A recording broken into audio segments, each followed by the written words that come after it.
extravagant and prudently frugal. Take pride in individuality, encourage creativity, and then be psychologically driven to prove something. So those are the 7 keys, of Jewish success in this book, Jewish Phenomenon. And again, I just started reading it, but it really is amazing because I went on YouTube and started watching a lot of the um, speeches on the Jewish phenomenon, so forth and so on. And one of the, great speeches is Dr. Jamal Bryant. We had him on the show. He's a pastor out of Baltimore. He's on with, Greg Davis every now and then. Strong pastor, really, really, really, strong activist in the city of Baltimore as well. I like him. Good dude. And so I was watching his YouTube video because he preached on the Jewish phenomenon. One of the things that he said that I thought that was extremely relevant and that was extremely powerful, that I think that black and brown folks actually need to start taking, I guess, a listen to, or taking, I don't know, just start, I guess, listening to. And so that is that he kind of broke down. He said, listen, in the Jewish phenomenon, Jewish people suffered the same segregation in the 40s, the 50s, and the 60s. But they made up in their mind that if they won't let us play in their country club, then we'll build our own country club. If that they are not going to allow us to be able to shop where they want us to shop, then we're going to build our own.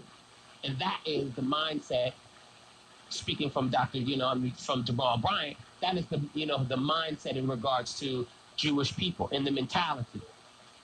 They build their own. He went on to say, black people have made up their mind when they don't have anything or when they don't get anything, is that they protest. We protest for equal rights. We protest to sit at the table. We protest for the opportunity to have equality in a situation in a white world, basically, and instead of building our own. And he went on to basically say, if we started to look beyond the protest and start to build our own, then we wouldn't be in these situations that we are in. And we can continue, or we can start to control the narrative. So if you get the opportunity, pick up this book. Thank you again, Al. Pick up this book, read the Jewish phenomenon, learn, the 7 keys to success. I'm not saying that because this is, before you all call and beat me up, I'm not saying that, listen, because I'm rereading this book, that this is the way you gotta live, that Jewish people are right, and black people. I'm not saying that before you call and get all on me. Because I know you will call. I know you sitting by the phone, sitting by your cell phone, waiting to call 313-778-7600 and say, Spud, don't compare, black people to Jewish people. Hey, listen, that's not where I'm going. All I'm saying is it's a good book to read. There's some principles in here that we can learn from. There's some principles in here I've learned from.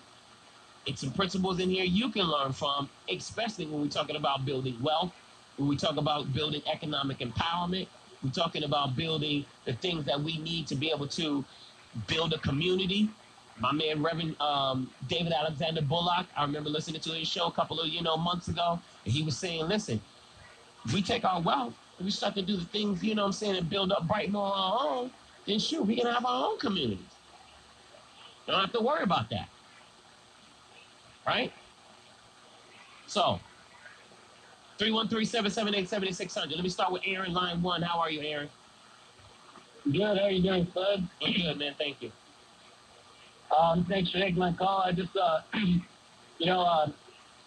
the Jewish phenomenon there, some of the goals you guys talk a lot on 910 here are long-term goals. It takes a lot of planning. But that's not what I call about.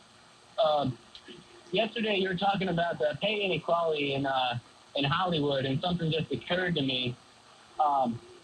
If the pay that a woman actress is being offered for a movie, that's an offer, right? She has the right to reject an offer. Very true. But they might tell her, hey, if you don't take this offer, we'll give it to the next one.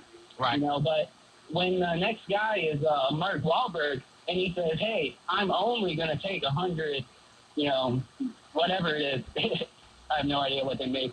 But I think he's in the $20 million range. Yeah, so a guy like Mark Wahlberg, he can say, this is what I want, and if you're not going to pay me, I'm going to walk. So there's... Well, here's the difference in that, though, Aaron. The good and the bad part about it is that it was a time when Mark Wahlberg could not do that neither, right? There was a time when Mark Wahlberg had to say, I got to take whatever it is that you can give me. Now, he has leverage in order to be able to do that, to be able to say, oh, look, I'm sure Mark Wahlberg has like 50 more movies down the pipeline. So $20 million is either going to come this week or it's going to come next week, right? It might come this month or it might come next month. So in the case of a Michelle Williams, who doesn't have the power, in that situation, she may not have that same thing. It may not be 2 or 3 more movies coming down the pipeline. But at the end of the day, let's move beyond, the actors, right? It's not just the actors in Hollywood that don't have pay equality. It's grit. It's set designers. It's producers. I mean, it's a whole back end of people in Hollywood that are not getting paid properly or fairly in Hollywood, and not just in Hollywood, across the country. There's plenty of people who are not, getting paid fairly, and I don't know how you do that. I don't know how you get to, equality. I like to see it. I like the 50-50 by 2020. I want to see more African Americans in movies in Hollywood. I want to see Hollywood make more movies with African Americans, especially when you're talking about, you look at a Girls Trip that made $100 million. Girls Trip is not nominated for not one award.